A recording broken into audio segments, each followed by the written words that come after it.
How do we taste for typicity? Well, obviously we would try to identify a set of flavor characteristics, but also consider the texture, the degree of ripeness, the degree of alcohol.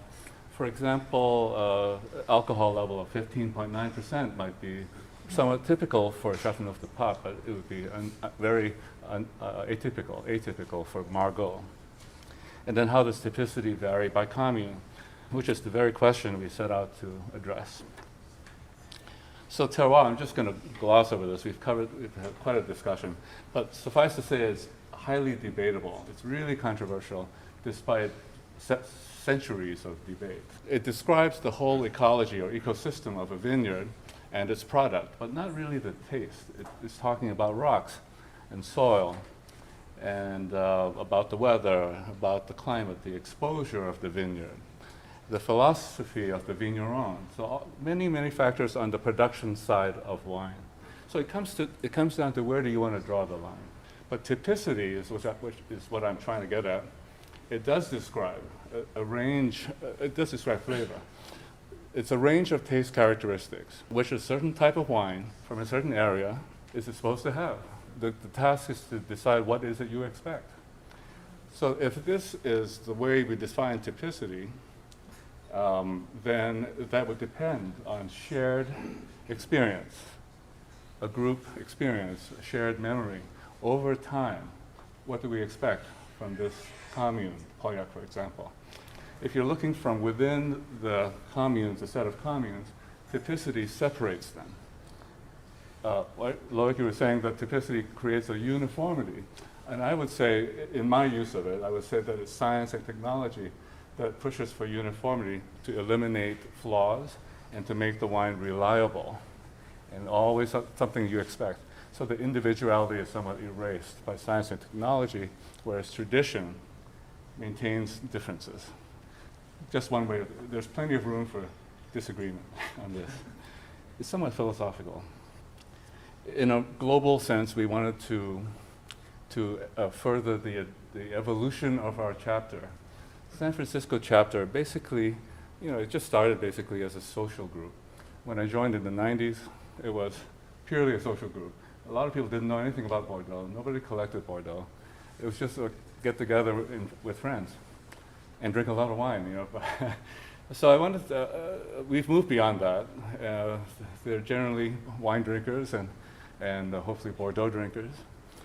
And they've in fact evolved to a place where I call them binary tasters. A binary taster encounters a wine and says, oh, I like this, or I don't like this. Thumbs up, thumbs down, and that is a very binary approach to a thing as complex as wine. They like or dislike. They're also prone to make statements like, I like Pauillac better than Pomerol at the end of a dinner, and I'll say, oh really, why is that? Well, we had a Pauillac tonight and a Pomerol, I like the Pauillac better. But was it a typical Pauillac? Was it a typical Pomerol? You can't really make a statement like that without having some method. So, oh yes, and if I got them to be more detailed tasters, for example, really paying attention to detail, perhaps they would become collectors and maybe become wine educators. Right at the outset, we differentiated our tastings from consumer-oriented tastings, which are the usual, best done blind tastings, which are meant to determine your personal and group preference without prejudice, without seeing the label. And also they're done because you might surprise yourself by discovering a really good value. You like the wine a lot. Preference to cost ratio is very high. And you need to do that without prejudice. But our focus was on education. I wanted to teach people what they're tasting, or what to look for in wines which they knew what they were. So you want to know what they are. It's not meant to be identifying the wine blind and all that. It's meant to be, here's a Pauillac, taste it, and tell, what do you taste? So we had 30 participants every 1 to 2 months. We would taste 5 wines selected by the caviste, yours truly, and these were selected by me because they were felt to be typical, likely to be typical. I had not had every one of these wines, but I thought it was pretty likely to have some characteristics. Then we would discuss and identify what was typical, these typical taste characteristics for each commune. And note here that these kinds of nuances, which can be quite subtle, are more evident in the off years. You know, obviously, you would anticipate that a high alcohol level or super intense fruit or a high level of ripeness can probably swamp a few of these subtle nuances. And so if you pick a lesser year, you're liable to find those things. Then we would, so having discussed, we would ask the question, which of the 5 wines best demonstrates those characteristics that we had just discussed? And then we would take a vote and arrive at a commune champion. So the champion of communes picked for typicity and not for preference. We de-emphasized the individual and group preference. And here we are, hard at work. Key design components, this is the DIY portion. We had them as weekend lunches. So even though I'll come back to this, but at the beginning I was really dead set against having any food. Because the whole point was to detect these nuances, and if you're munching on a piece of cheddar, you know, you're not going to get any of that.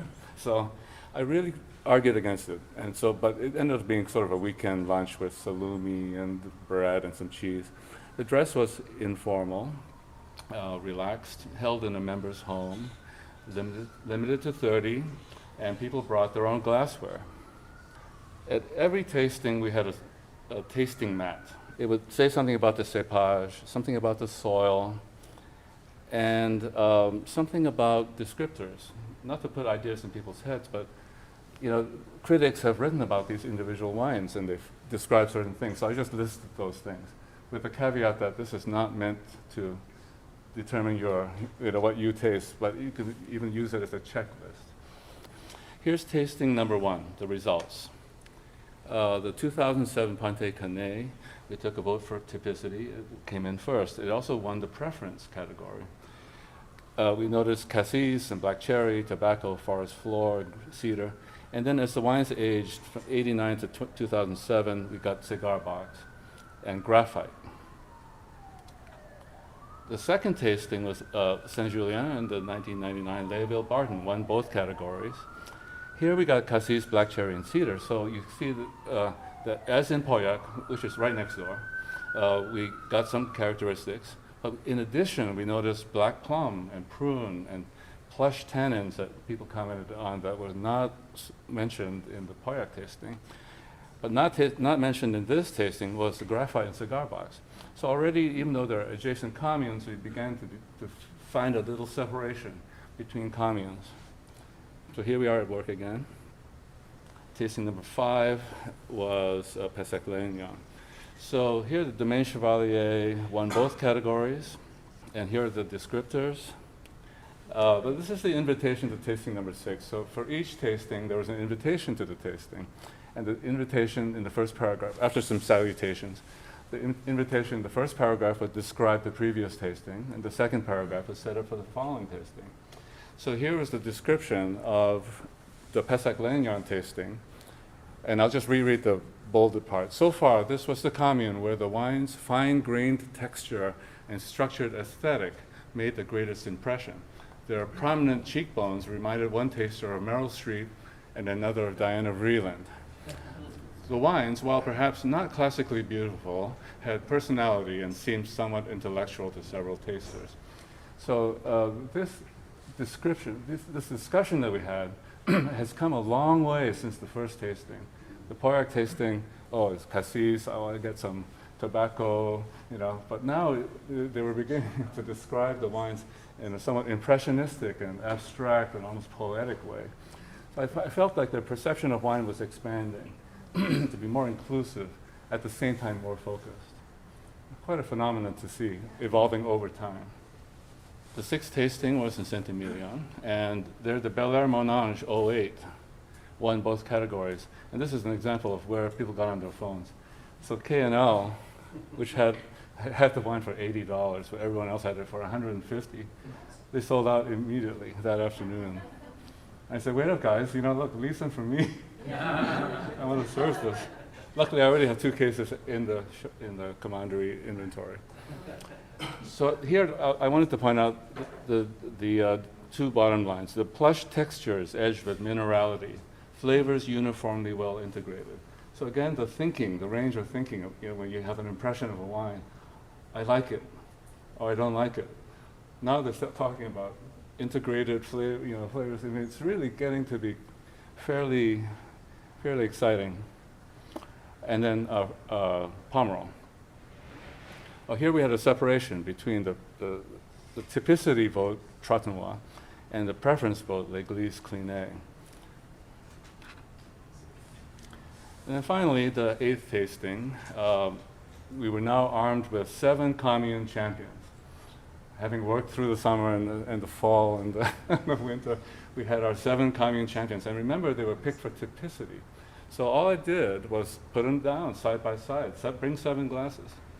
And here's your chance to have a typical Pauillac next to a typical Pomerol. So when you say you like Pauillac more than Pomerol, you might, but I also, again, de-emphasize liking and not liking. Just understand the characteristics of these wines and try to commit those to memory, just for all future reference.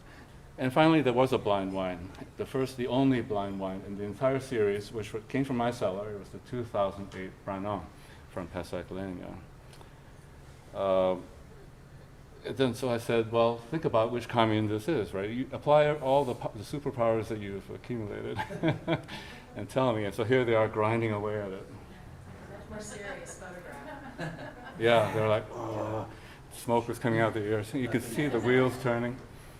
And to be honest, only 2 out of 30 got it right. But that's not the point. It's not the point. The point is not to be to do that parlor trick that Robin mentioned of identifying wines, but to just think in detail about why you suspect this, or why you prefer that.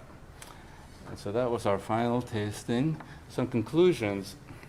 Given sound winemaking, commune typicity can be recognized with practice. Typicity adds, and I would say is essential to, the pleasure found in fine wine. Repeat participation and fellowship consolidated a core group of roughly half the members within our chapter. Tasters' sophistication and interest in the range of Bordeaux wines increased markedly by the end of the series, and with that rose their confidence, enthusiasm, and commitment to the Commanderie de Bordeaux.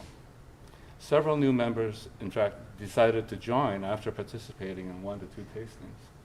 They couldn't wait to get involved with this group. There's an opportunity, furthermore, to expand and to drill down on these results. For example, vertical tastings of the commune champions. So now we've got some champions. We can always go back to the Pontet-Canet, Domaine de Chevalier, and we know these guys make typical wine. But I would say Pauillac probably, in my experience, ages differently from Pomerol. So maybe I could set up a tasting this way. Have 3 of each going back 15 years. Some take-home suggestions. Keep the tasting fee low. Make it easy. I did keep it at $10 per wine served. The host members provided food. The tasters brought their own glasses, and then consider lesser vintages. This controls cost as well as provides early drinkability, which is perfect for this application. Limit attendance to 30 for better discussion. Provide 3 bottles of each wine. Maintain momentum with frequency of tastings, and this may be one of the most important points. Don't let 6 or 8 months go by between the tastings. You'll lose your audience. You'll lose their attention. And also, they can't remember what the last tasting, what did it taste like? So the idea is to do it every month or 2, and that takes a lot of discipline. But people came in the summer, throughout rain and fall, anything. Be flexible with the tasting protocol. And I mentioned how I was dead set against having food, especially cheese. But there's pressure, people insisted on having some food. And so before long, actually by the final tasting, it became it evolved into kind of a party with champagne before the tasting. So, all right, so it's important to have fun because you want them to keep coming back. You probably noticed two glasses in front of you. So these are the two of the champions from our communes, Pontet-Canet and Domaine de Chevalier. Both, Pontet-Canet is on the left. Both of them are from 2012. That concludes my talk. Thanks for your attention and enjoy the talk.